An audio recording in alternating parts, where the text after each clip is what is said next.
All set. Great. Good evening, everybody. Thanks for being here. I'm going to call the meeting to order. We'll start with, if we can rise, start with the Pledge of Allegiance, please.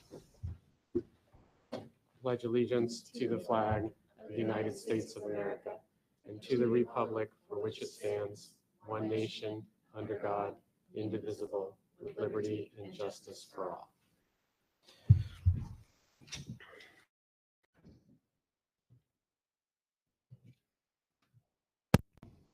Well, I'm impressed. Everybody came on an August, still summer meeting. Thank you all for your commitment. We're going to introduce a new board member in a moment, but I'm going to ask Patrick to do that. But before we do, I just wanted to take a minute to really thank Jen McKay, Dave Richards, and Dean Emerson, and all of your staff, faculty and staff, and also Melissa Cole, who, working on the food, and just an incredible team you've all been. And all I keep hearing is just how incredible you've all been in getting this together and making it happen. And I'm sorry it's not the summer you wanted. It's the summer you were given, and you've all risen to the occasion. And I just, on behalf of the board, want to thank you all for that. And please let your staff know. And, we'll have other opportunities to let them know that as well. But just, you're all doing an amazing job. And it really just shows what a great community we live in, and just couldn't be more proud. So thank you all for that. And Patrick, if you could introduce our new board member. So as you know, Bill, our last meeting with Bill was in June, and the way the process works is the Phippsburg Select Board is the body that nominates and approves a new board member that the term would be up until the election in November. And so we're very pleased to have Patty McLaughlin join us. She's has a child that will be entering grade 4, Finn, and she lives in Phippsburg, obviously, and she's a engineer by trade, and she's went to Maine Maritime Academy, and again now resides in Phippsburg. So we're very happy to have her, and she has been a substitute for us for the past couple of years. And so welcome aboard, and we're happy to have you. Great, thank you, Patrick. And welcome, Patty. Thanks so much. If you got any questions, just let us know.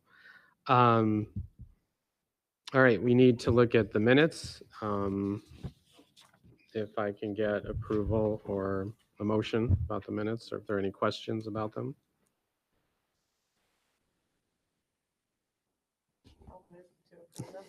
Thanks, Mike. Okay. I have a second. Second, all in favor? Okay, that's fine. That's all right. Okay, those are the minutes. Any adjustments to the agenda that you had? No. And okay, public session. No one from the public today to speak. So we move right into superintendent's report. So first thing I'll mention is just Set for Success, Sunday, 10 to 2. I think we're going to put out a flyer this week in all of our websites, district website and school websites. But again, I think all board members, or most board members, know what that is. It'll be held here, and it's just a great opportunity for any student or all students in the district to come and receive free school supplies, but also connect with community resources. Jamie, anything you want to add? Free haircuts. Okay. So anyway, I just want to, we're one of the few communities I think I'm seeing more across the state that are starting to pop up, but I don't believe that they would be as successful as the one we have. And it's just something we've been doing for at least, 3 or 4 years now. So very proud of it, and hope that families will come out. Next thing, I'll just give you a kind of a staffing update. I put something on your desk tonight that 3 or 4 more hires within the last week that we offered positions to because of the timing. So you have that information as backup. And just to give you a report, I think Kim and I have gone back and forth on this, I think we've hired approximately 40 new staff members for this coming year. And those could be anything from, 1-year positions because of COVID money. And, so again, 40, and that does not include the custodial staff because we saw those as kind of replacement. We're not using benchmark anymore. And I'm happy to report that process has gone very smooth for the custodians, and we only have one opening right now for custodians, and a lot of our staff, I don't know the percentage, Dave, 75, would that be high, that returned? Okay. All right. So we're very pleased with that, and the progress this summer has been very good. So, okay. So just to give you a flavor for us as far as openings, I know you maybe see the Sunday paper or you read how some districts have, anywhere from 25 to, 75 openings. We just have a few, and I'll just quickly go through those. We have school counselor at Woolwich. We have Bath Middle School, in ed tech and special education. Fisher Mitchell, we have a special education teacher. And at Dyke Newell, we have 2 ed tech in special ed and 1 ed tech pre-K. And at Phippsburg, we have 1 ed tech in special education halftime. So that's the openings we have right now. They're posted in a variety of places, and we'll hopefully fill those before day 1. I think that's all I had. Natalie, I didn't put any student board rep because I wanted you to enjoy the summer, but that's about all I have. I don't know if you have anything you want to add. That's okay. Not a ton. I know that the fall sports season started last week, so all of the kids are in preseason right now. And the exchange students started arriving at the beginning of this month. I think Morse has 3 this year, 1 from Italy, Germany, and Kazakhstan. And I know that there have been a lot of summer programs that our guidance department did a great job setting up. So I know students have really enjoyed the extracurriculars this summer. All set. Great. Thank you both. Deb, get into the financial report early in our meeting today.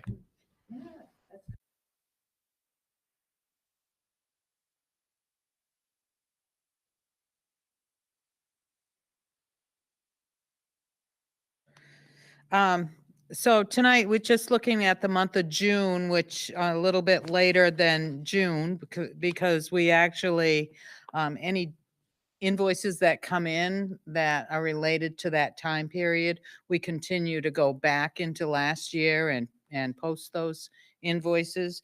But bottom line is we're at 0.6% remaining. So 244,894 remaining in the budget for fiscal year 22. So as you can see on your report, there's 4 cost centers that went over budget.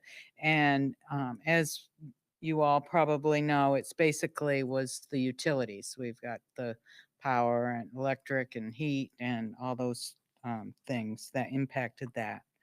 We brought in about 138,000 more in revenue than what we had budgeted.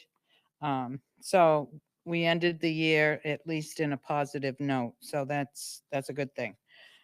Still working on some of these grants. Basically, ESSER 1 and 2 are coming to an end. And then we'll move on to ARP as we head into the new year. The second report that you have basically just shows that in July, here we go, we're starting with all of our expenses again. And so $1.5 million we've expended to date. And another thing, just wanted to point out, we have a couple of grants that are coming in this year. The REV grant, which is Rethinking Remote Education Ventures. That's a $250,000 grant that's for 2 years. And then we have the ELO, which is Extended Learning Opportunity Grant for about $197,000, and that's 2 years. And that's about it. We're ready to first payroll September 1st, and we've had lots of activity. So Great. that's it. Questions? Any questions? Yeah, Lorna, go ahead. I think we asked you this before, but with all the hiring and staffing and all that, you've kept your head above water. I mean, you've, especially with the custodians coming in-house, that's been manageable. Is that a dangerous question? It's been busy, but yeah, I should be ready. Yeah. And remind me, where does that fall under operations and maintenance? For the, yes. for the custodians coming custodians. in-house? So basically, it's not budgeted in operation and maintenance in the payroll portion of it. It's all under a contracted fee. So you'll see ups and downs in the budget this year, but that's where it will all be charged. And then next year, we'll be able to follow in the payroll lines, those amounts. So I just wanted to say I'm really happy. I mean, personally, Dave and you, I think proof will be in the pudding, but I really feel positive about bringing people under our own Yeah. roof. Maybe a little people more. are very happy Good. to come work for bet. RSU1. Good. So Well, that's nice. a good thing. Thank you. Any other questions? Jen? So I wasn't here at the last meeting, but so when are we going to get kind of an overall financial report on this situation of the cost of the school, insurance, and expense to move to the new school and all of that? Is that going to be a report at some point? Yeah, we have a meeting scheduled with the insurance company later this week to talk about specifics of how we're moving forward. At this point in time, they basically said to do what we need to do to get up and running, and so we'll have further information as soon as we meet with them. Okay, thanks. Yeah, I mean, I think we'll try to break it into relocation, what it took to get Dyke Newell up and running, but also supplies and materials that were lost. So again, we have a meeting this Thursday. Lou and I are going up on Friday to a Department of Education meeting to talk more about the long-term, about the possibility of funding for, a new school, and just broach that topic with the State Board of Education. So I would think maybe, hopefully by the September meeting, if not, definitely the October meeting. But again, we're having a pretty good probably a lengthy meeting on Friday of this week with our insurance company, and I'm sure we'll have to have a couple more after that as well. But Great. Any other questions? All right. Thank you, Deb. Okay. So you don't have anything under old business? Okay. So under new business, well, let's get to some of the thick of it here. 9.1 update on summer services curriculum work, new programs. Katie, is she on? Hi, everyone. Can you hear Hey, me Katie. okay? Can you hear me okay? a little faint. Is that all right? A little faint. Is this better? Hold on, Damien's. Okay. There you go. There you go. Is this okay? Yep. Yeah. Okay, great. Okay, so first we'll start with summer services. I just wanted to report out that all of our summer programming went extremely well. We served over 200 students in all of our various programs. And so just to remind everyone, we had extended ESY, so our extended school year for students who have IEPs. We had a course or credit recovery classes happening at the high school for students who needed to make up course credits. We had an intervention RTI program for both students in our RTI intervention and ELL programs happening at Woolwich. And then we had all of our 6 through 8 students working with MYC, doing probably the most fun program. It had a lot of activities built in with the learning and was a little bit longer of a day for students, a longer amount of time. And everything reportedly went really well. I know from the programs who sent me feedback already, it seems like students had a really great mix of having some fun and relaxing, having a place that was sort of a stable schedule every day. I know at some of the programs we were serving 2 meals a day, a snack and a meal that they could bring home, and all the food delivery from the Y also went really well. The one program I didn't include is one we talked about right before the year is out. Our Bath Tech Summer Bridge program happens in June. So that's not noted here, but we had, just to remind everyone, that also happened. It happens sort of right as school ends before July begins. So these were all things that took place in July and August. Any questions about summer programming? I would say, in general, we used ARP money for the MYC and intervention programs and credit recovery. ESY comes out of our special ed funding. And so I don't have, just because we're still getting invoices and whatnot from transportation and so on and so forth, I don't have a total number spent, but we had plenty of a cushion with what we set aside for this project in ARP, so we should be fine. So questions about summer? Yeah, go ahead. Hi, Katie, it's Jenny. Hi. I don't know if this falls under this, but Deb just mentioned an ELO grant, a 2-year grant, and it sounded to me like it might be summer school programming, but I didn't know. No, that's extended learning opportunities that will take place during the year. And Patrick's actually going to talk about that in a little bit. So I'll let him discuss that in a few. Anything else on summer before I Any other move to questions? curriculum work? No, go ahead. Okay, great. So curriculum work happening over the summer.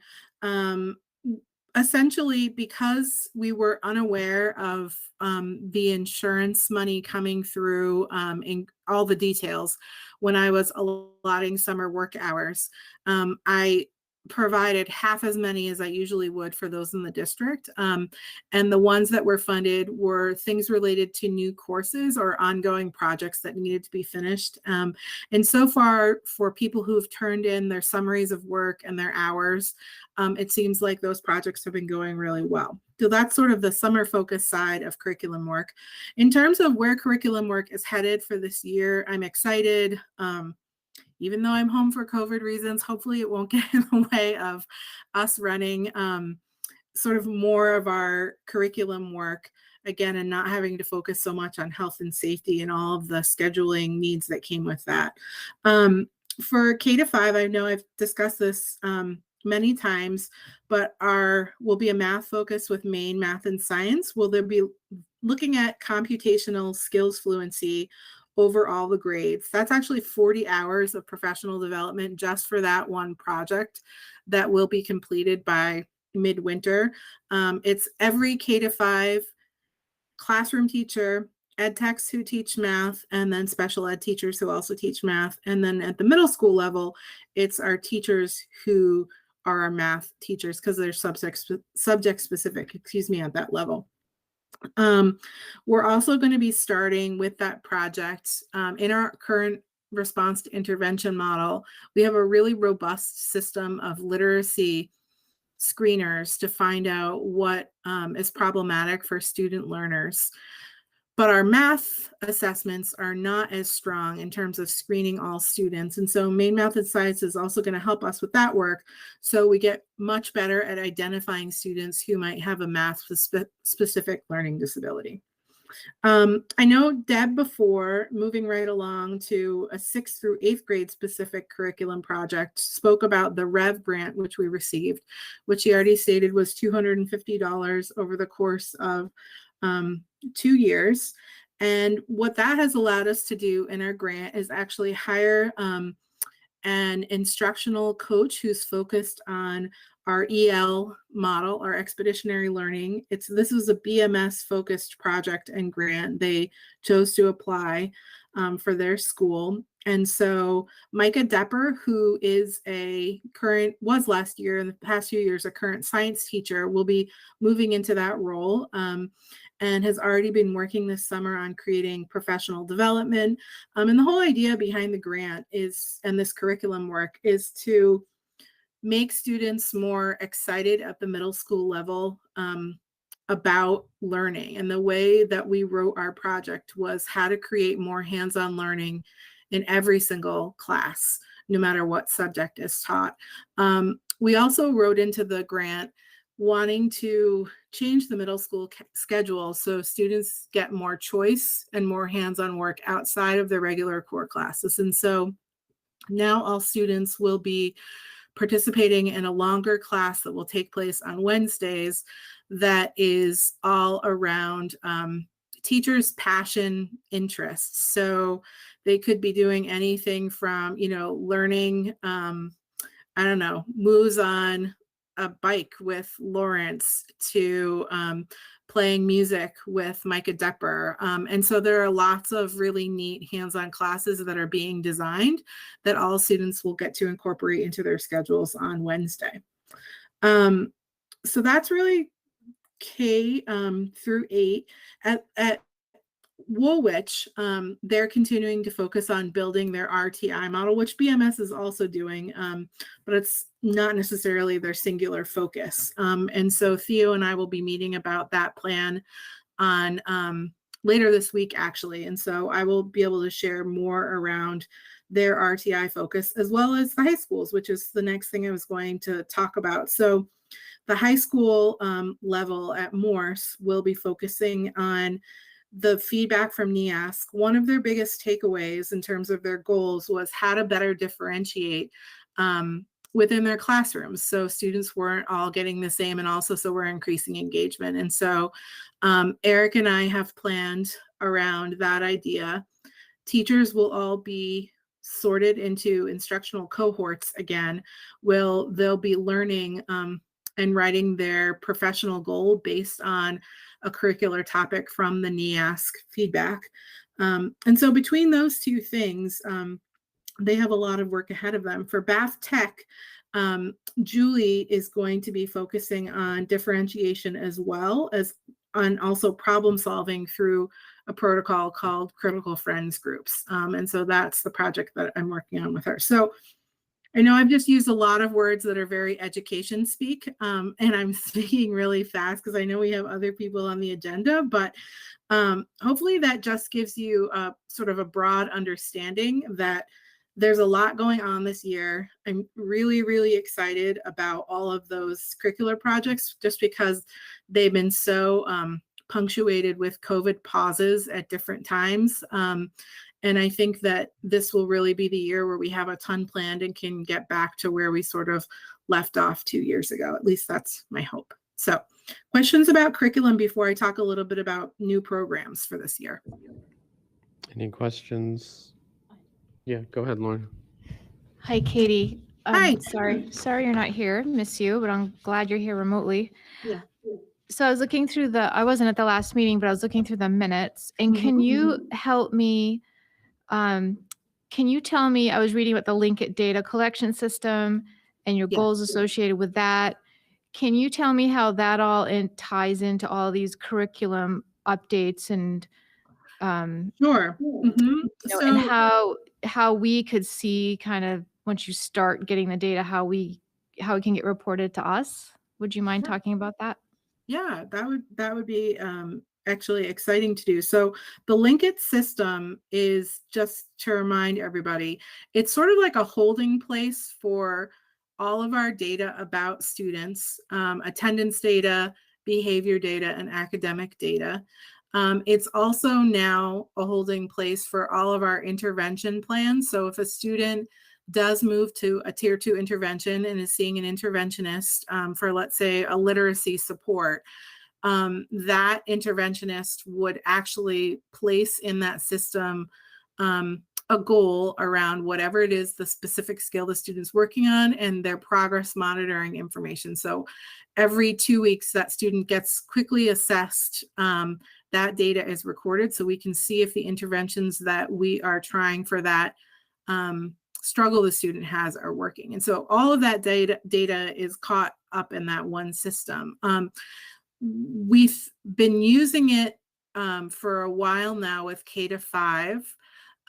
Last year we were one of the first districts in the state because they were just creating the program. We actually helped them create their intervention program module that's in there to sort of catch all of the intervention goals and tries we have with different students. And so they were building that part of the system. So this year is really going to be the first year that we are fully using that from the start of the year out and not helping them build it and tweak it and having our teachers use it as things become open and new. This will also be the first year that we start to teach grades 6 through 8 to use that information. And so from there, Lorna, we can print any kind of report once it's fully up and running and all of our fall data is loaded. And it would be great actually for our new RTI coordinator to maybe come. I can put her on the agenda for later in the fall and show you some of the different information we're collecting and monitoring, especially now with her new role, to really make sure we're serving all students well. So that would be great. I'll definitely remember to put that on the agenda. Thank you. Appreciate that. Any other questions on curriculum? I just have one. Can you explain again briefly that I'm trying to understand what you meant by the NEASC feedback? Sure. What that changed? It didn't really change anything. So after the whole NEASC process for 9 through 12, they provide in the end a report, which is essentially a written document that states all of the feedback we were given at the end, none of which was at all surprising.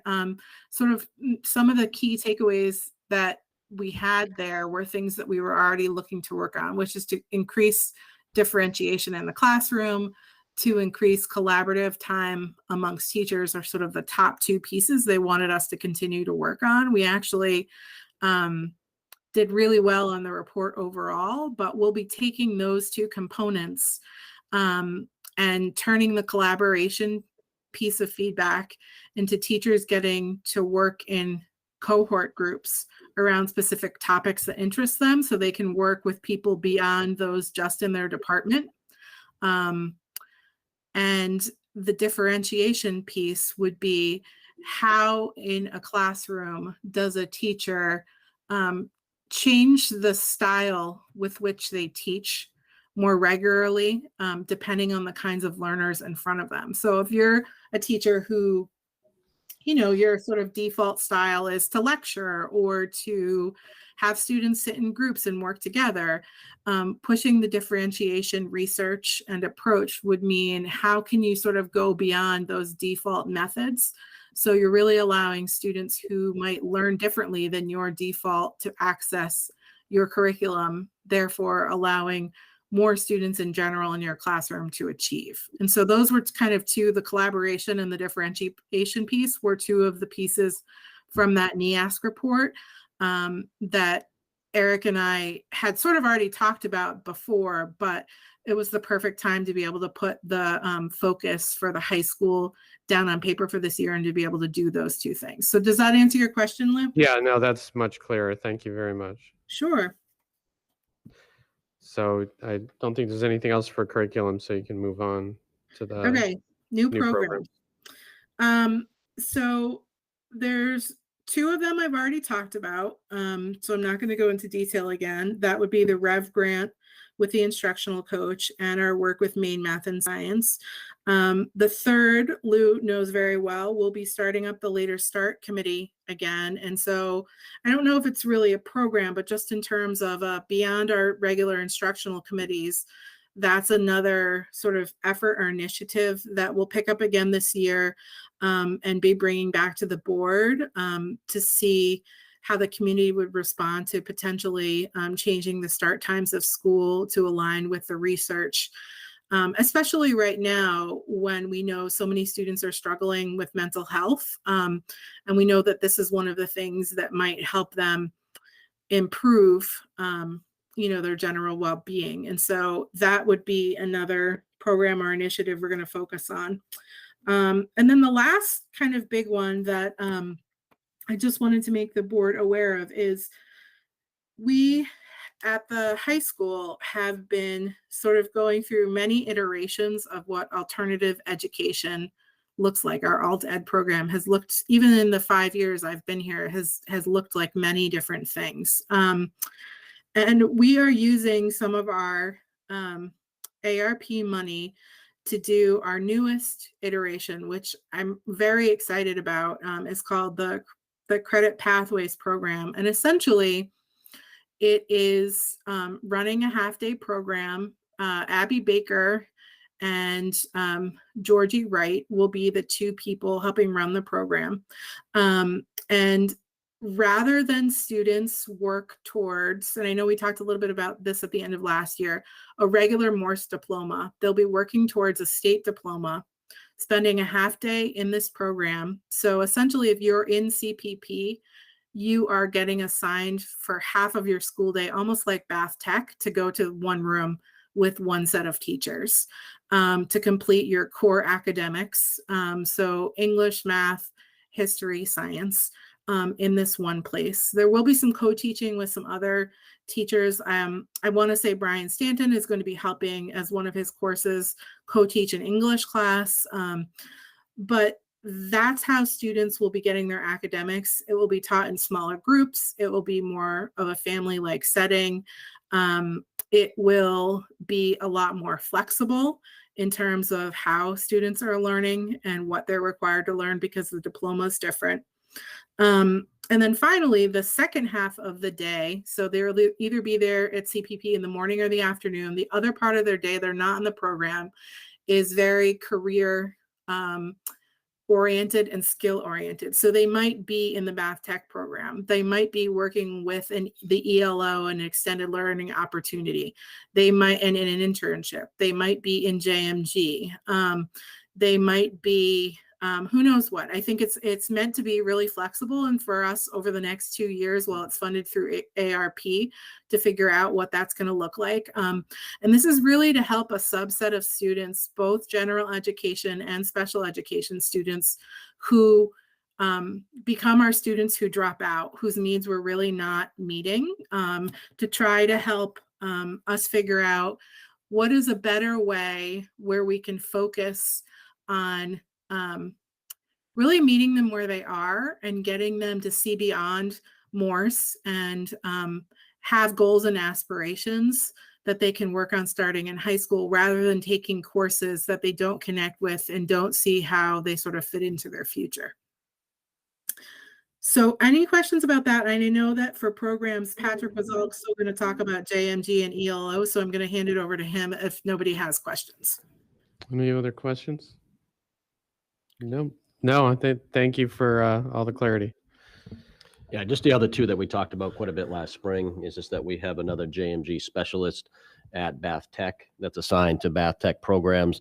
And primary goal there is to, I think it's 4 or 5 different programs that students will be paired with a kind of an internship out in the community. And again, it could be for more students, but also could be for our sending school students as well. And then we have an ELO person that we hired this summer, and that's a 2-year grant through the Department of Education. And that's for more students. Again, it could be employability skills, internships, career exploration, job fairs for the whole population. So again, we have those two that will be working closely with Maria Morris. So it's a good team of 3 people that will provide our students at the high school level with a lot of opportunities in the community. And also in the community, there's another grant that is helping students or adults in the community with work, school to work opportunities as well. So it's exciting. Again, the JMG is something that we worked out funding with JMG, so that's here. But the ELO, I think we've been very clear last spring that we applied for the grant. It's around $200,000, and it's a 2-year program. And we're very hopeful, and our goal is to be able to try to get that, through some of the maybe employers or through the budget process, to have that be something that's here for a long time to help our students. Great, thank you. Any questions? Yeah, Jen? So just like one question to Katie, the differentiation training, does it focus on both how to change teachers' styles and also how to better modify and change content? Yes. So, part of it is their style, but it's the delivery of what they call like the inputs versus the outputs. So the inputs of differentiation is what is the teacher doing? How are they carrying out what the lesson is all about?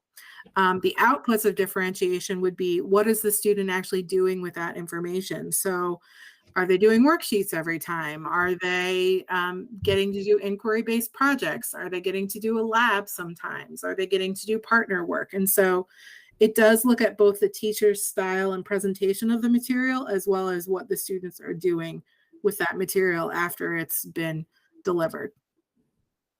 Okay, thank you. That makes Sure. sense. And the other question for you was, is there any updates on, were we looking at having a health clinic, a physical and mental health clinic here at Morse Yes. this coming year? Is that Um, part of it? Some other update? And don't need one now, just curious No, about it. yeah, no, I'm happy to update you.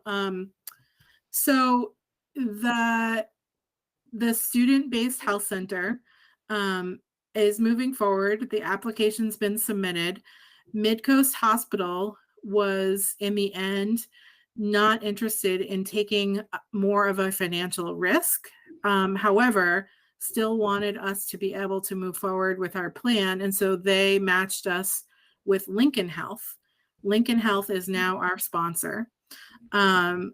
We essentially had a tour with Katrina and Barta and I had a tour with them. We helped them write the application. I think it was submitted August 17th, so a couple days ago. And we are waiting right now from the state on whether we will receive the money. That should come to us in September. Essentially, the way the responsibilities are split, we provide the space, the internet, the phones, and $10,000. However, it can be given in service or financially. We already have a medical assistant who's working with Katrina full-time for the next 2 years through ARP. And so what Katrina and I decided is, rather than provide them with more financial support, 10 hours a week of up to 10 hours. It's 8 hours a week of Tasha, who is our medical assistant's time, will be helping to coordinate in the same space she'd already be working with the nurse practitioner who will be there. So essentially, for 8 of her, I think it's 37 hours, she'll be helping the nurse practitioner. The other part, she'll be helping Katrina. And that's sort of our financial responsibility with the plan should it move forward. If everything works out and they have, can we get the money and they're able to hire folks quickly, because it's a social worker as well who would be coming to our schools up to 16 hours a week. We also put in for dental support. I can't remember the amount of time on that for dental support, but those 3 services would happen as soon as they hire people, probably late December, early January, if all goes well. So we're very hopeful. Lincoln Health's been, it's been given the money to work with other districts twice before. So I think they are really strong applicants. So hopefully it will work out and be in place for our students soon. Thank you. And part of that was that going to be transportation for people who wouldn't be living locally here in Bath? Yes. So the services obviously would be easiest for those at Bath Tech Morse. However, nurses at any other building will be able to sign students up for appointments with the nurse practitioner, dentist, or social worker. And part of the grant funding would be, the van or whatnot to get the student to their appointments. Wonderful. Thank you. That's such a barrier to people access services. So that's, it's really exciting. Yeah, it's wonderful. My last question is, Patrick, when you were talking about the ELO money, is that the person that was going to be helping with internships in the community, and that's the same position? Okay, thank you. That's it for me. Thank you. Great. Any other questions? I have one more. Yeah, Lorna, go ahead. Katie, I said I was done, but I'm just circling back to the CPP. What is it again? Credit pathways for the new program. Credit Pathways program. What is it? Credit Pathways program. Oh, Credit Pathways program. Okay. Yes. And I think, so what I'm hearing is that this is 2 years. Yes. Okay. There's a And lot then of things that are 2 years. Yeah. Right. This is So what- when we've done, and I understand there's some students that this will fit well for, but when we've done state diplomas in the past, we had thought it was kind of fallout from COVID or remote learning, and be kind of more of a temporary versus a norm. So are you saying that, I guess the first question is, who identifies students for this new program? That's my first question. Sure. So we actually talked for a long time about that. And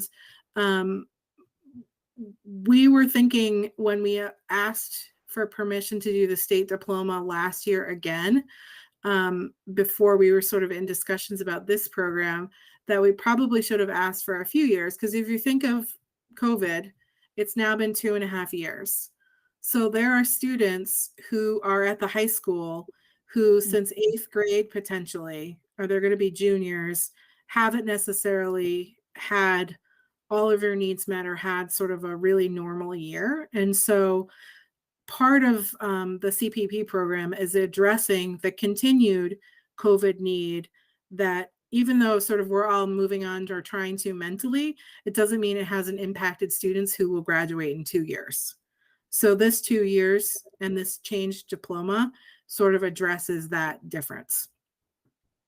And who identifies students? So they're identified and nominated by teachers, guidance counselors, and special ed caseworkers.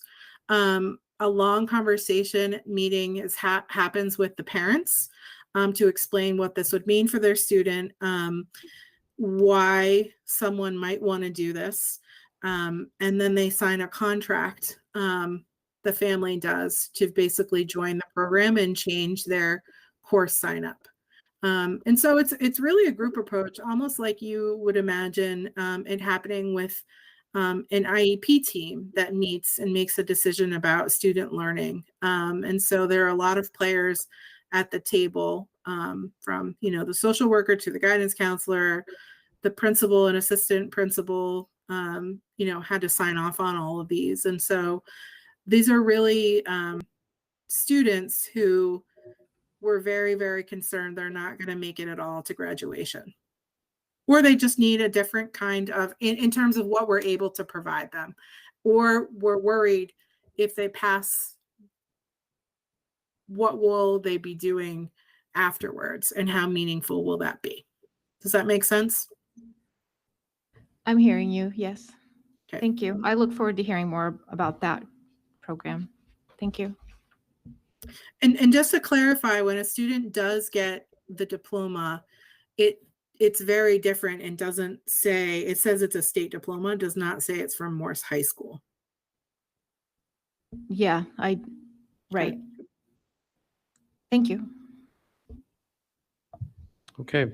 Thanks so much, Katie. Appreciate it for all that information, a whole lot of information for us to take in and think about. You're welcome. Let's move on to 9.2, Dyke Newell School Update. Yeah, I'll start real quick, and then Jen, you can come on up. I mean, it won't take me a second. But I would just like to, I know Lou started by thanking, Jen and Dave who were here tonight, and I'd like to just kind of second that, and Dean and his crew, Melissa, everybody has come together. I'd like to thank the community organizations, and there's been a number of them that have reached out to support us, either by making donations or just the time and effort to volunteer. It's an unfortunate circumstance, but a lot of positive have come out of it. I mean, we had our football team come twice last week and move furniture and equipment from Dyke Newell over to the old high school. Rented a U-Haul and made 2 trips and helped us. We had Navy volunteers come in and making mailboxes and other things that they're parent volunteers, the PTA. We even had teachers across the district sign up to help Dyke Newell staff kind of get acclimated and help move into their rooms. So there's just been a lot of, the staff have been great. We've had just people, and there's going to be things that we haven't thought of. But we even had, Katie Walker one day, she was in our office working, she's our secretary. And she, came up to me and said, I think we should really do something different, move our one program into the school, because we're thinking about moving it outside the school. And she had a great idea. So, it just a lot of people working together to make this possible, for our students. Wednesday at 8, we invited any board member that can make it. You should have gotten an email today from Kim. We'll give you a tour. It's not complete, but it will be ready for day one. And again, just like to thank everybody that's reached out to help. And I'll stop there and let, one last thing is, Dave, military person. Just give me my marching orders. Just give me my marching orders. And that was, you know, June, maybe a week after graduation. But since we've given him, you know, the marching orders, I mean, he and his crew have taken it. You know, Robbie, Kyle, Josh. I mean, it's just been a lot of grunt work, and the place is looking really good. And I appreciate both of your efforts. So Jen's going to try to focus on the educational piece, programming tonight, and what we're doing and things that we still need to do. And then Dave will come up and talk about more of the, you know, the maintenance facility stuff that we've been able to accomplish. So. So since we last met and talked about Camp Dyke Newell in June, it's really been quite a busy summer, and things have not really stopped for most of the staff. So I would say the first thing that kind of hit their agendas and their to-do lists was needing to think about what they needed to order. And we weren't really sure how much of individuals' materials were going to be salvaged, if anything. And so we started operating under the premise that nothing was salvageable, especially after the second fire. And so teachers spent quite a bit of time thinking about the inventories of their classrooms down to, you know, Legos and counting blocks, and trying to figure out what would they need to order to be able to start the year. And so they had already done their budgets in December. They redid budgets, assuming that they might have to order everything, and submitted those to Katie and myself. And then we started to hear that some things were going to be salvaged. And so just to kind of cut that long story short, nothing from the wing that was burned the most was salvageable, all the way down towards the offices, the nurse's office, special education room, guidance, and social work. So the majority of staff did have to order everything from scratch. Kindergarten and first grade, the farther away you got, closer to the playground, the more things were pretty decent shape and able to be used. So those staff had, I almost think, a more challenging project, because they had to wait and see what was left and sort through box after box after box of very randomly grouped items, and then figure out what they needed. And so they were all motivated and really eager to get the ball rolling, and in some cases really had to wait. But they've all been in the building, I would say, almost every day, at least for a chunk of time, trying to figure out what they have and what they need, unpacking boxes, setting up desks, putting up bulletin boards. I think Wednesday when you come visit, you'll see that there's been just an extensive amount of work that's been done. I'm really proud of them. I was walking around upstairs, and today seeing people that I've seen every day for the past 2 weeks in their classrooms. And I just thought that spoke really highly of how proud they are for the quality of work that they do. The majority of staff have spent days and days and days going through and making sure that they have everything they need, and it's set up nicely so that students feel great from day one. The spaces was an interesting kind of process to map out, and I know Dave could probably speak a little bit more about the frustration when I had to move people around a few times, but mapped it out initially and then needed to move some things, but we were able to find all the spaces that we need by going a little bit around the corner, using 2 rooms from Old Morse, and getting creative with some of the smaller spaces in the building. Dave hired people to put up walls and cut doors and make hallways and do everything that we needed to do to be able to accommodate all of the classes and all of the students that we have. So we just figured out the final service provider space. We needed an OT-PT room, and we located a room that would work, and it has airflow. So that was the last kind of detail when it came to mapping out who was going to be where. And then IT has worked with me on a floor plan and numbering rooms so that the phone guys can get the right extensions in place. And we're very close to having kind of that piece of the puzzle figured out and solved. So we were able to bring pre-K back in the building. You may have heard a while back that it looked like we might move pre-K off-site in order to be able to fit everything, but we were able to keep pre-K with the rest of the school, which is great for siblings, great for families, for transportation, access to special programming. there were quite a few reasons we needed to make that work. So I'm very happy that we were able to.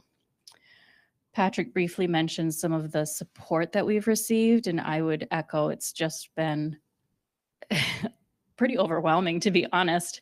I receive emails every day from a group or an individual who just wants to help. Today, I received one from Joan Newkirk, who you might remember retired from Fisher Mitchell, asking if she could help anybody on Tuesday shelf books or organize materials.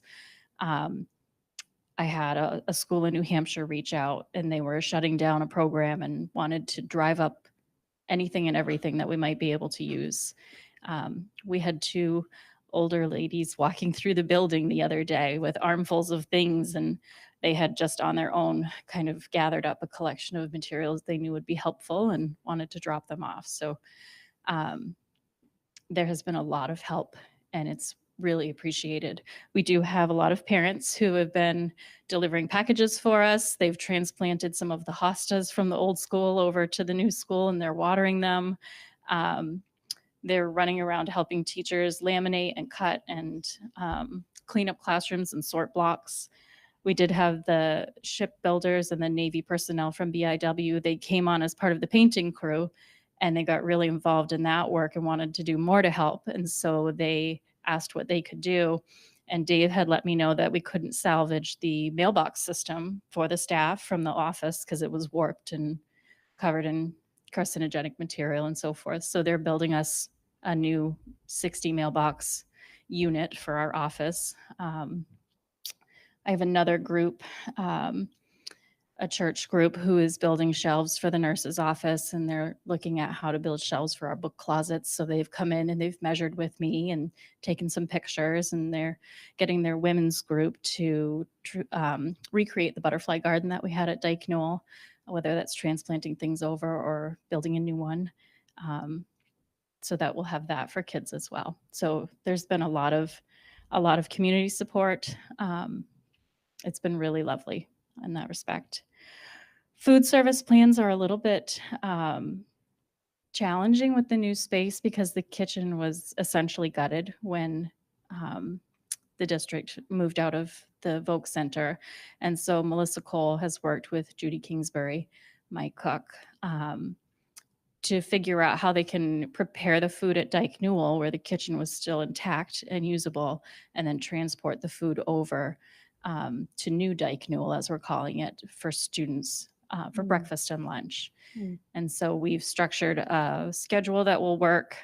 She and I clarified those times today, and I know she's working hard with Judy and with Tammy to make the lunch program work effectively for our kids. The playground, we ran into a couple snags there as well, because when we first met with our playground representative, we realized that ordering new equipment was not in the cards because it simply would not arrive on time. And so we are taking the most used and the most loved equipment out of Old Dyke Newell and bringing it over to New Dyke Newell, where they've taken up a certain number of inches deep of the ground so that they can install the equipment. And then we'll put down new bark mulch and get that ready for kids. And that's kind of I would say the last structural project that is waiting to be done. They've moved some of the equipment over and need to move the rest over. And then the group that's putting it in is wrapping up a project farther away, and then we're next on their list. So they'll be over to start getting that playground equipment in for us. We are hoping to use some of the fundraised money to set up a pre-K playground because we aren't able to bring over any of the pre-K equipment, but there are some items and there is a designated space where we could install some pieces for our younger students and our students with special learning needs who need access to different equipment. And so Dave and I worked on brainstorming that project last week, and we're pretty excited about being able to make that happen for kids and for staff.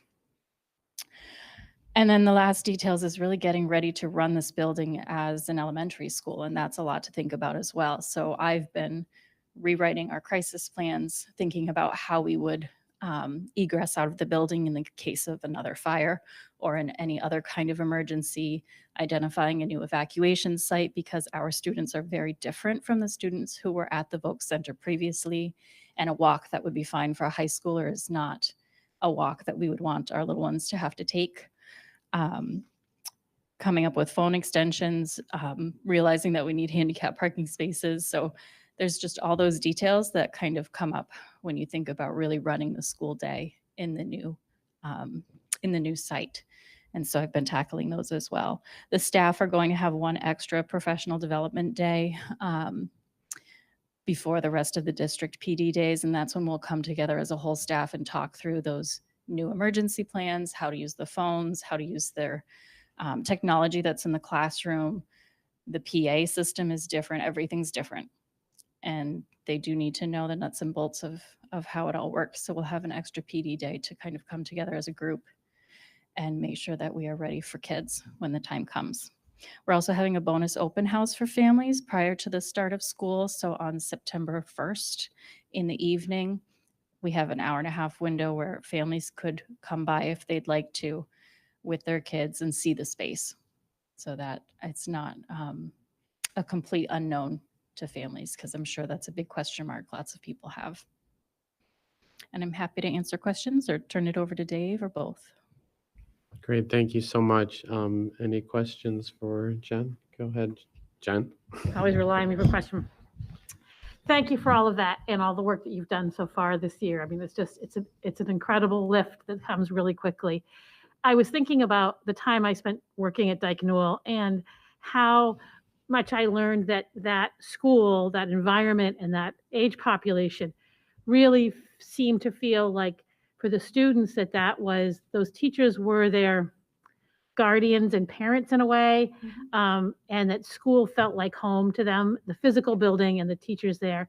And then I learned from the teachers that had worked in their classrooms for 20 years or so, that those classrooms were like home too. So it really is a sense of both the students and the teachers losing their homes, and how that, I'm sure it's going to have a lot of impact as the year goes. And so I just wanted to say to you, if there are any kinds of resources that you need as you go through this, anything that your teachers find that they need more of in terms of guidance or assistance, and as you as well, please reach out and ask that of us, because it's going to be enough of a problem just learning the logistics of how the building functions.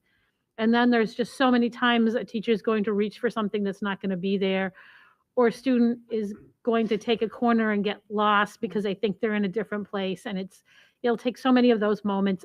I know that just from working in the building, and then also knowing how hard it was for Woolwich when we moved twice, and everybody. A move is anything like your family moving, and you're losing your comforts of home and everything. So if there is anything coming through this year, if you get like, I don't know how to do one more thing, or if your teachers are frustrated, please let us know, because I know that the answer to the crisis isn't just in the moment that we understand. It's a year-long process. So thank you for the work that you've done. Thank you for that.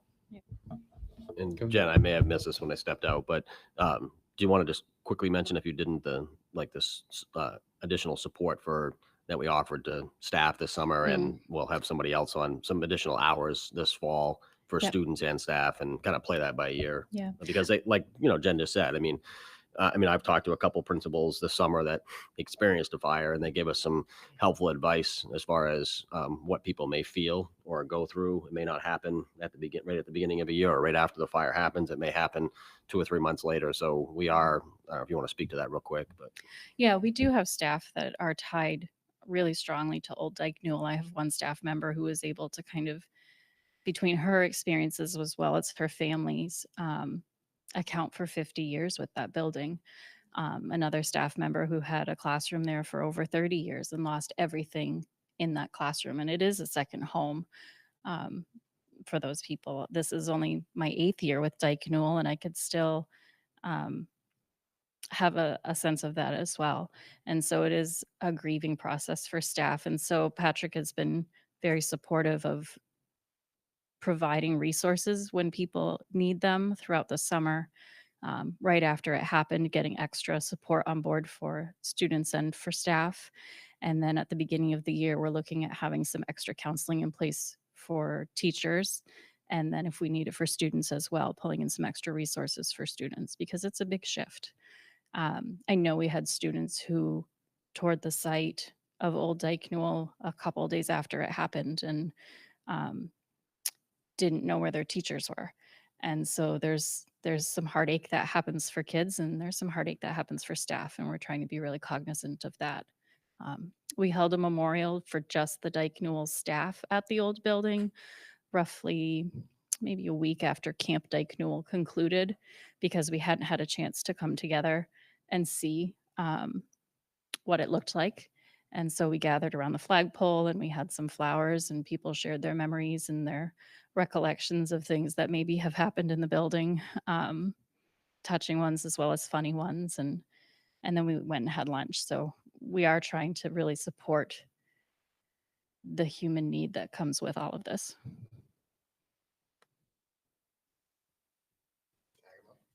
Great, thank you. Yeah, come on up, Dave.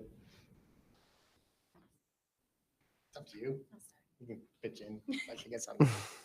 The term is it takes a village, and that's what it did for this project. So when Pat told me we were going to move back into the old high school, I remembered everything that we did prior to moving out, which was decommission everything. So boilers had to be recommissioned, recertified, elevators recertified, sprinkler systems. Let's see, fire panel, phones, elevator, just about everything. The kitchens were completely gutted, so that's when we decided to use Old Dyke Newell, which me and Robbie went over last week and got all up and running, tested all the equipment. Port City Mechanical has the new hot water system over there up and running because we put new boilers in, which will go into the new building. That's the good thing. They're already bought and paid for, so we can move those in. One thing I want to do is give you an idea of the village that it took. And I want to thank the vendors, and I'm going to just read off the list for you. First up, CNS Flooring over in Woolwich. They came over and redid all the office carpets because last year we had a univentilator upstairs burst and just flood the old office. With nobody in the building, it took days before we discovered that. Siemens Corporation, Anthony and Keith and Daryl Jordan and the whole controls team got that school back online and put their system on our computer here so we can actually run the building. Last year, we pretty much ran it wide open because we had no controls. So we have controls of the building again. I want to thank Bath Electric, Pat Dutton, Danny, Jamie, and Maddie, and Brandon, who all worked weekends with me. We've been working weekends. Mark Crammond's son, who built all the walls. Mark, Andrew, and Sean. Worldly Services, our plumber. Brian and Chuck and his crew. Canfield Phone Systems. Eric and Steve. All the Navy guys. All the teachers from other schools. All the parents and husbands have been showing up. The Morris football team, especially Jason Darling. McLaughlin Fence Company. Kevin up in Gardner. Play World, Eric Weitzel, who pretty much dropped everything he was doing, disassembled the old equipment. We brought it over for him, and I think next weekend or this weekend, he's going to assemble the new playground where it's located. We've already fenced it in. Mitchell Construction, who dug out the front lawn for the playground. The ladies that dug up all the plants. I don't want to forget them. They did a great job. The State Fire Marshal and Buddy Reno, our fire chief. Big thanks to them for coming down and recertifying our building. We have one item left for the State Fire Marshal, and I can send a report out to him as soon as I get reports from all the vendors. We have to give him all the test reports of all the vendors that have come out and recertified everything. Mark Myers, our city manager, I want to thank him for coming down and letting us use the building because it's technically their building again. Jake from Public Works, who came and did all the street signs out front. They said, we'll take care of it. Scott Davis, the code enforcement officer, who walked the building many, many times with us to make sure we could be compliant, to make it an elementary school. The Bath PD for working with me for the drop-off and pickup zones, which you've probably seen the video on how we're going to do that. The Dyke Newell teachers and staff for giving up their time off in the summer. Bravo to them. The custodial crew, Buzz, Elva, and Delroy, they've been there every day, just killing it, making that building what it is. My crew, the countless hours. When we took the building, it was still full of furniture. It took us a week to empty the building before we could even get started. Jen, of course, Katie Walker, Patrick, and Deborah for all the behind the scenes work they've been doing. Anne Marie, Amber, Katie Joseph, the tech department, Scotty, worth his weight in gold. We don't pay him enough. He's been there nights, weekends, day in, day out, trying to get the systems back online. Consolidated Communications, Interstate Fire Department, Easton Sprinklers, Bertrand for elevators, RB Allen for fire panels, Budget Blinds. That's the ones I could think of off the top of my head, and it's probably a dozen more that I haven't thanked. So if I've forgotten you, please accept my apologies. You guys have all done an outstanding job for us. I think that's my biggest breakdown of all of this.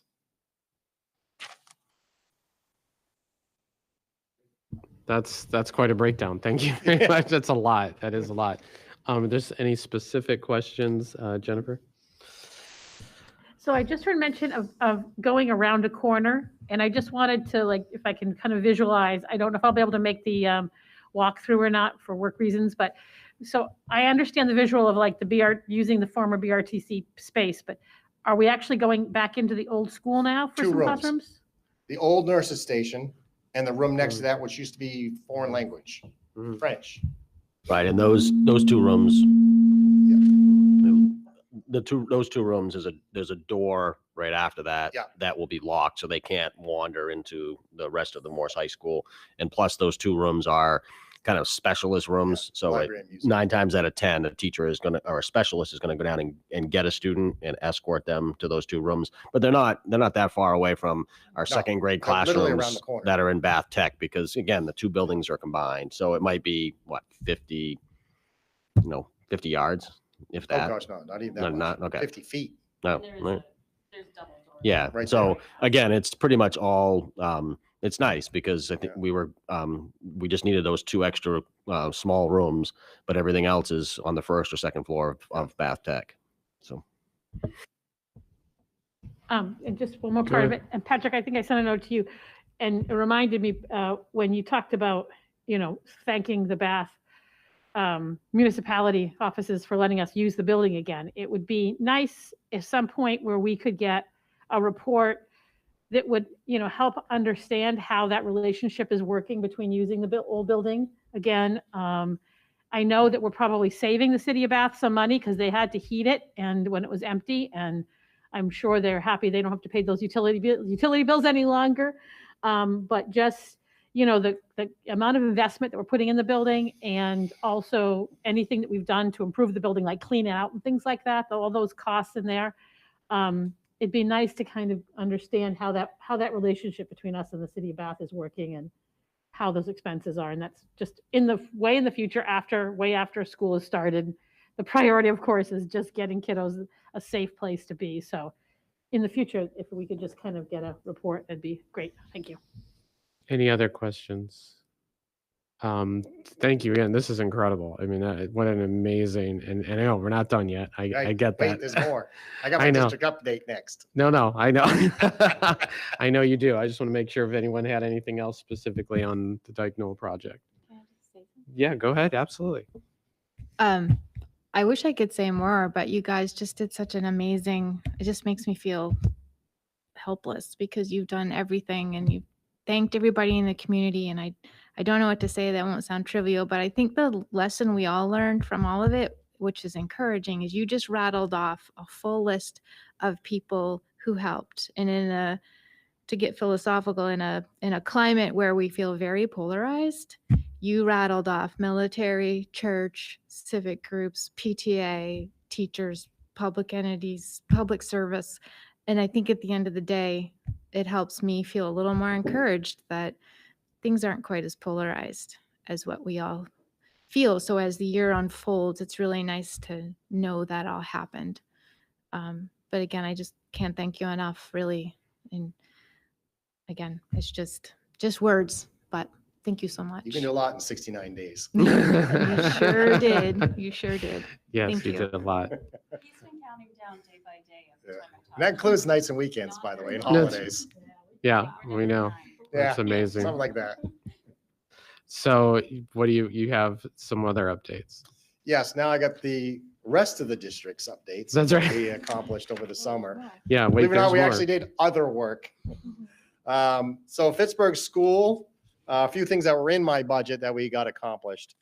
Was the new doors installed on the front. That was something that the doors were original, and the crash bars and all that was no longer parts and pieces. I was holding together with a paper clip at one point. We put in a generator backfeed panel down there, so now when we lose power down there, we can bring down the generator, plug it in, and run the well pump, so they have bathrooms. We also tied in the internet and the phone system into that system. So really, they're just running school with no lights on, so we can keep that school open without sending anybody home. And I got to thank SGP for that, for the brilliant thought of, can't we just put in a generator? It's like, why, yes, we can. So, and we did. We did abatement down there and carpet in the 3rd grade classroom. That's year 2. We did one room last year, one new room this year, and we'll do another room next year. We put in a new updated water treatment system. The one down there had been going for, I think, 18 years. So we had the Culligan guy come in and do that. Woolwich, we redid all the epoxy floor bathrooms. About every 10 years, you need to sand them down and hit them with a new coat of varnish on top. The glue laminated beam out in front of the school. I personally did the repair on that one. It was leaking around the side of the beam where the driving wind hits it, that outside beam closest to the building was leaking around there. So we removed all the old caulking out of there and redid all that to seal that beam back up. Not a fan of them, just letting you know. The AC to the building is still being installed. Labor material issues. The compressor units were 22 weeks lead time. We actually got them in 21 weeks. So they're being installed this week. And that work, the outside work will be complete. And then they'll be up in the mechanical room tying them all in. And I'm waiting to hear back from Honeywell, who's the controller over there, to tie it into the system. Fisher Mitchell. After last year, you probably remember we had to jackhammer out all the floor in the hallways to fix the plumbing where the pipe had collapsed. That was fixed during April break, and this summer we redid all the floor in there, in the hall and in the calf. We removed all the playground underlayment, the old bark mulch from the excessive buildup, and we've done all that. Next time you go in there, you'll see that the bus loop is bigger. We cut the island in half right up to the flagpole to give the buses and the student drop-off more radius to turn and come and go. That's going to be a big help with traffic flow over there. That building has a horrible traffic flow problem. BMS, Jamie Doors was the first one to use the new gym floor. That floor was stripped, sanded, and repainted with all Bath Middle School logos. No more high school logos. And I've got to say, if you haven't seen it, go check it out because it came out great. Yeah, they did a great job. That's the same company that did the gym floor here, and they refinished this floor as well this year because they added the coaches boxes in. We upgraded the lighting in the hallways. The kids were playing with all the switches, so we swapped them all out for motion sensors. So now, and that was a huge thing on Brandon's list. We're still waiting for the air separator for the boiler room. Last year, we lost a section on the left boiler, so we had to pull that apart. There are 18 section boilers. We had to pull out a section and replace that, but at the same time, we discovered the air separator to the system. Because the system's so long of a loop, it builds up air, and that air separator separates that out from the water that goes back to the boiler. You don't want to send air back to your boiler. It really screws it up. So we ordered a new separator, and that's supposed to be in soon. That's what I keep told. 12 weeks lead time. The high school, the new bleachers are installed out on the field. And the scoreboard, we're waiting on a date from Neocraft to install it. It came in, I think, 6 giant crates. And me and Rick Powers said, there's no way we're going to figure out how to put this thing together. Let's hire a professional. And they did the same one over at Mount Ararat. So they're familiar with this model and everything. Out back, we cut the curb to create a handicap ramp for the bus that comes. Yes, I know everybody's happy about that. And we completed the car charging stations out here. You might see that it's all been paved and that's all completed for the high school. Old Dyke. The insurance company's been in. They've completely gutted everything. All the abatements done in the building. We got the kitchens back online. The hot water system's back online. The boilers are in, and it's a work in progress of getting them reconnected to maintain that one section that's being saved. So that section will be up and heated and running for this year. And I think, believe it or not, that's about all we did this summer. I know we were slackers, but we gave it our best try. David, when you said about the generator, so is there a generator that exists there, or do you have to? No, we have a portable. You have a portable. So when it's not automatic. When Right. if it's happening, you just need to bring it in, plug it in. Just like at your house, you bring it in, you right. plug it in. We got a generator backfeed panel. You just switch it over from CMP to us. Yep. Okay. And back when it's done. Okay. Great. Yeah. Great. Just 2 items I just wanted to see if you could touch base on: the roof at Phippsburg. Oh, yeah. And then it's a smaller item, but just that traffic light at BMS, because we received that grant. Yep. Okay.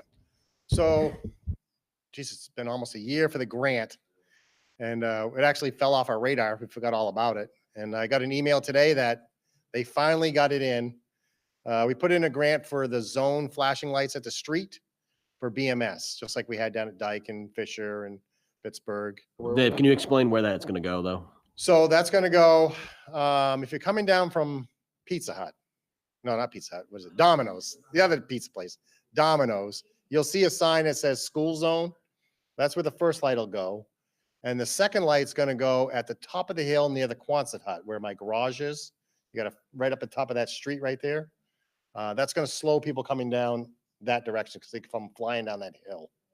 And then they're in the school zone. So we felt that was a worthy grant to put in.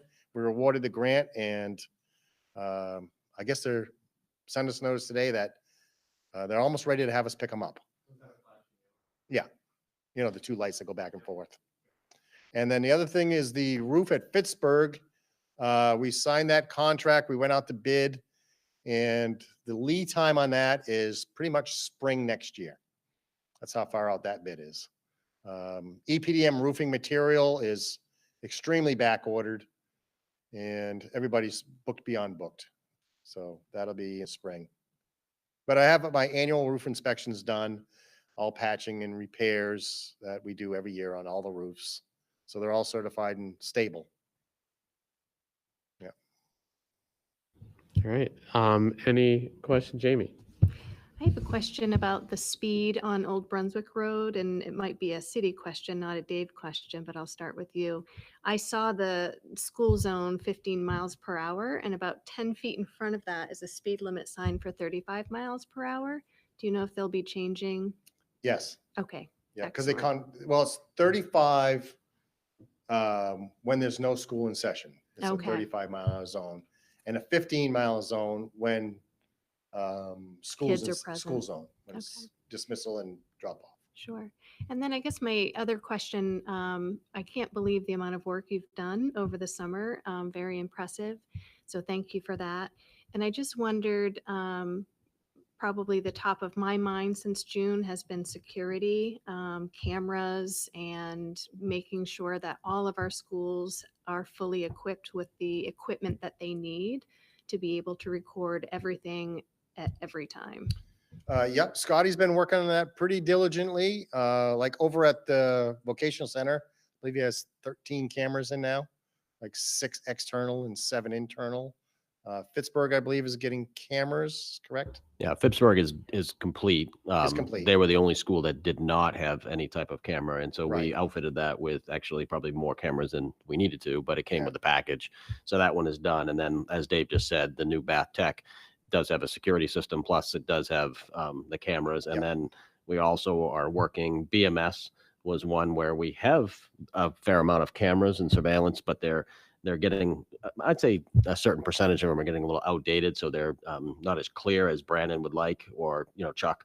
And so we're in the process. I think Dean is getting a quote, or if he already has, to get those done fairly soon. And so I think, if we look at all of our schools, I think we're getting in better shape. And I'm hopeful to, Chuck went to a national conference this summer, and we're going to be meeting soon and give the board a kind of a written report, in addition to possibly having, him come and doing a presentation at a future meeting as well. But I think, again, Phippsburg's a big improvement. I think we've covered Dyke Newell well going into this, and kudos to Jen, because the evacuation piece, I mean, she just did that on her own. And so I think we've covered a lot there. I think we're in good shape. And then, BMS, I think, is our last kind of focus area, because the high school is in such great shape as far as cameras. Other questions, Jen? So the window ACs, they're not going to need at WCS after the internal AC system gets repaired. Are those going to be reused somewhere else in the district? Oh, I imagine so. I wouldn't see why not. Okay. It's going to be a little bit. Okay. Yeah. And then, just as a Woolwich person surviving the construction on the bridge, there have been a lot of problems. Actually, just coming to work today, someone didn't know how to negotiate the turn and they just stopped. So I didn't get hit, but I got very close to it. Anything that Woolwich could do, or any other things that could help the buses making those turns and the traffic, and anything to help with that for the next year? Any Take thoughts? Middle Road. Okay, so they won't use, they'll use. Oh, the I'm sure middle- they will, but my suggestion would be take the Middle Road if they Right, can. okay. I think most of the buses go the Middle Road anyways, to be honest with you, because There used to be some people that got dropped off on Route 1. I don't know if that still is Right. true or not, but I don't know if that's still true or not either. They used Yeah. to do it right there at the by Cumbies. oh, there are actually those houses too on Yeah. there used to be kids, but I don't know, but Yeah. that's just and the last thing was, it reminded me when you talked about the water treatment systems going in, and this is something for way down in the school year at some point, but we have done such an exceptional process on testing for lead in the waters. That's been your work, and it's Yeah. absolutely wonderful. Unfortunately, now we're coming against the next thing, which is PFAS. And I've been asking the Bath Water System Treatment Center, when are they going to start testing? And they say they finally have the test, but they won't give me a date on when they start testing. But I hope that, I've been reading more about schools that are having those issues within the schools now, and they're having to do different resources for their water, because it's being tested really high PFAS levels. So Yeah, the only- not any time before school or any time in the early part of the year. Well, but we've already done it. you've already PFAS tested for school? The for only one water? we had to test was Pittsburgh, as well as the lead, Oh, because the rest is on city water. Oh. So it's the city has to do the PFAS test for the city water, and we had to do it for the well water. uh-huh. We And- already sent that out. Oh, Got it Okay. back. We're clear. just Phippsburg. Yeah, it was the only one we had to worry about for PFAS on our end of things. That's the only one we had to do because it's an independent well. Okay. So I've just got to follow up with Bath, and hopefully Right. they will get to the point where they're testing. So, As long as you ain't We dumping can- plastics in like the Nequasit, we'll be all set. yeah, I well, know. I mean, the Kennebec, they're actually finding upriver in the Kennebec is really high. So Yeah. we have that impact, and yeah, and they've not, but hopefully they'll test soon. So we'll keep an eye on that. Okay, thank you. Any other questions? Yeah, go ahead, Lauren. Dave, I think in the past, you've said this isn't your department, so Patrick, it could be food service, but just as we start the school year, obviously we have a bottle redemption problem in the state. And I know some schools collect them. I know Mr. Libby's been struggling with mounds of bottles being dropped this summer for, what is it, the DC trip collection or something?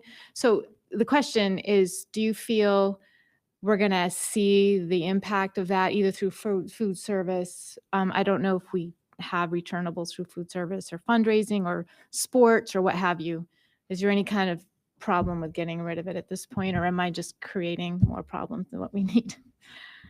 You're not creating more problems. I just haven't heard that question before. As far as I don't think Melissa Cole from food service really, I don't think she'll run across that issue, but I certainly can check with her tomorrow. And I haven't heard from our athletics or any other fundraising that has become an issue. Dave, I don't know if you've heard that. No, usually, I can check it out, but different organizations collect bottles and cans throughout the school. I know the boosters have, I know the sports teams have. Like you said, Jason collects them for the DC trip. And yeah, there was mounds out there and I called them up and said, hey, get your bottle guy to come out. And But they just have to call the guy.